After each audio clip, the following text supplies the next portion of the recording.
Bonjour à toutes et à tous et bienvenue sur cette vidéo de démonstration du module réception de commandes fournisseurs.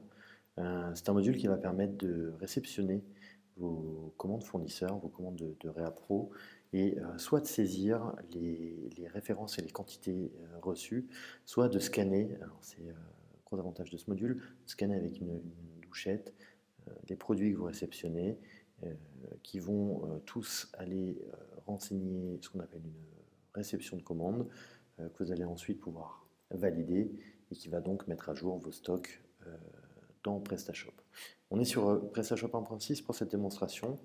C'est un module qui est compatible 1.5 et 1.6 et on va dès à présent l'installer. Pour ce faire, je vais dans Module, j'utilise le filtre par auteur et je choisis WebInColor. Je vais ensuite rechercher le module via le moteur de recherche, réception de commande fournisseur. Le module, je l'ai déjà copié en FTP, donc je n'ai plus qu'à l'installer. Je l'installe, je continue l'installation. Ce petit avertissement, c'est simplement parce qu'on est sur une version de WebInColor, donc voilà, pas d'inquiétude, vous n'aurez pas ce petit écran. Et j'arrive sur la configuration du module. Comme d'habitude, j'ai une petite alerte qui m'informe que j'ai installé avec succès le module et j'ai la configuration du module qui est assez simple. Alors la configuration du module, comment elle se présente? On a la possibilité de télécharger la documentation. On a ensuite un petit rappel de ce que permet de faire le module, donc gérer les réceptions de commandes fournisseurs afin de mettre à jour éventuellement les prix d'achat et les quantités. On doit ensuite configurer trois choses. La première, c'est la raison du mouvement. Alors par défaut, c'est configuré sur commande fournisseur. Effectivement, en général, ces réceptions de commandes fournisseurs, elles ont à voir avec des commandes fournisseurs. Il se peut qu'on ait besoin d'une autre configuration dans le cas où la gestion des stocks avancés est activée et que vous ayez, qui plus est, une configuration un peu spécifique. Dans l'immense majorité des cas, vous laisserez la configuration telle qu'elle. Alors, mettre à jour les prix d'achat et mise à jour manuelle des quantités sont deux options qui vont permettre de donner des droits ou non à l'employé qui est en charge de la réception de commandes. On va laisser sur non par défaut. Éventuellement, on pourrait lui donner la possibilité, en plus, d'aller modifier les prix d'achat et modifier les quantités. Je fais une petite parenthèse. En gros, le module est pensé avec deux niveaux de gestion. Un niveau pour l'opérateur qui va réceptionner la marchandise et un second niveau pour le superviseur qui va valider cette réception de marchandises et donc valider l'entrée en stock des produits réceptionnés. Alors il y a un autre point qui est important à remarquer dans ce nouveau module. Désormais, tous les modules WebInColor, dès lors qu'ils n'ont pas à voir avec quelque chose de déjà existant, je pense, si ce n'est pas de la gestion de produits ou de commandes par exemple, on va créer automatiquement un onglet supplémentaire qui s'appelle WebInColor et dans lequel on va créer par module un sous-menu, ici réception de commandes fournisseurs, et qui va vous permettre d'accéder ensuite à la gestion de vos commandes, de vos réceptions de commandes fournisseurs. Donc on est sur un module qui vient d'être installé. Pour l'instant, on n'a aucune réception de commandes fournisseurs, donc on est à zéro, on a une liste vide, et on va aller créer une réception de commandes fournisseurs. Donc, soit en cliquant sur le gros bouton en haut à droite, soit sur le petit bouton, on est sur le template standard de PrestaShop. On va utiliser le premier. On va nommer notre réception de commande fournisseur. Donc c'est test recep 1. Alors est-ce qu'elle est terminée ou non? Non, elle n'est pas terminée. Quel entrepôt concerne-t-elle? Dès lors qu'on a plusieurs entrepôts, on va pouvoir les choisir. En l'occurrence, j'en ai pas configuré, donc je laisse par défaut et j'enregistre. Qu'est-ce qui se passe une fois qu'on enregistre? La création de la réception de commande fournisseur est effectuée, on a un petit message d'alerte et on peut ensuite aller ajouter les produits qui concernent cette réception de marchandises. Alors, le module fonctionne avec une douchette.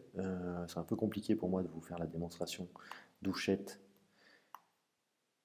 en vidéo. Donc, ce que je vais faire, c'est que je vais aller dans un produit, récupérer le code EAN, et je vais aller copier-coller le code EN pour faire la démo. C'est le front office qu'on va ranger à côté. Voilà. Donc c'est l'intérêt de ce module, il fonctionne avec ou sans douchette. D'accord?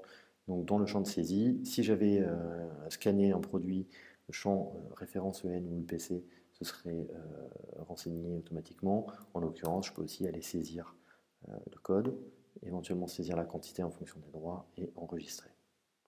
Donc j'enregistre, voilà, produit blues ajouté.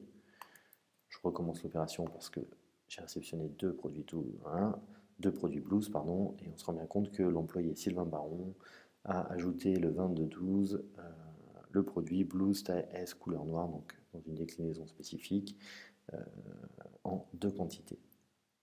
Alors qu'est-ce qui se passe évidemment si je prends un code du PC? Vous allez voir que ça marche aussi. Voilà, j'enregistre. Donc j'ai bien scanné un taille S couleur blanc cette fois en une quantité. Et je pourrais aller saisir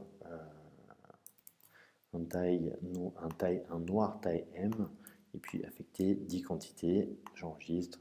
Voilà. J'ai donc plusieurs produits dans ma réception de commande et je vais enregistrer ma réception de commande. Elle est enregistrée, pardon, je dis une bêtise. J'ai la possibilité, étant également superviseur, de mettre à jour en masse les produits. Donc je peux aller modifier la quantité si je veux, si je le souhaite.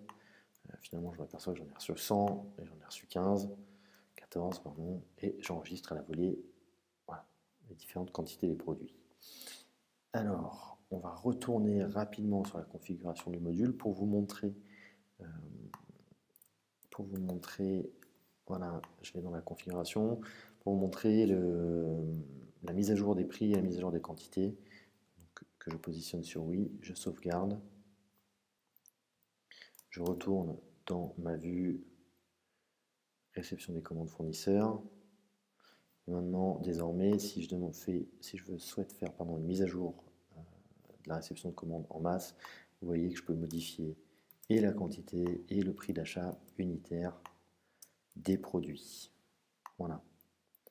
Ça, c'est un point qui est important. Ce qui est important, et ce que va faire le module, donc là, je ferme ma configuration. Je vais fermer le front office pour pas qu'on ait de problème. Et j'ai donc ici, donc sur la fiche produit blues, voilà, un résumé de mes quantités en fonction de mes déclinaisons, donc 7, 300, 300, 1, etc. Et j'ai donc une réception de commande qui concerne ces différents produits. Je vais maintenant la passer en terminé et enregistrer cette modification. Terminer cette réception, le stock sera mis à jour. Oui.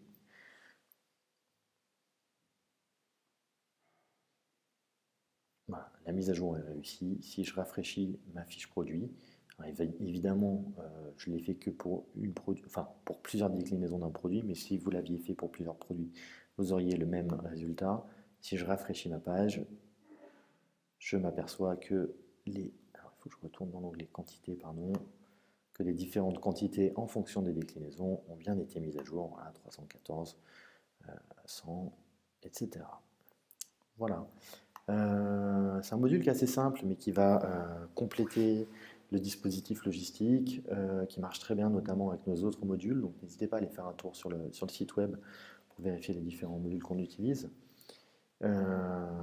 N'hésitez pas à nous contacter si vous avez des questions par mail ou par email, par mail ou par téléphone, pardon, on tâchera d'y répondre. Et voilà, j'espère que la démo vous a plu et que le module vous apportera beaucoup de satisfaction. À très bientôt, merci d'avoir assisté à la démo. Au revoir.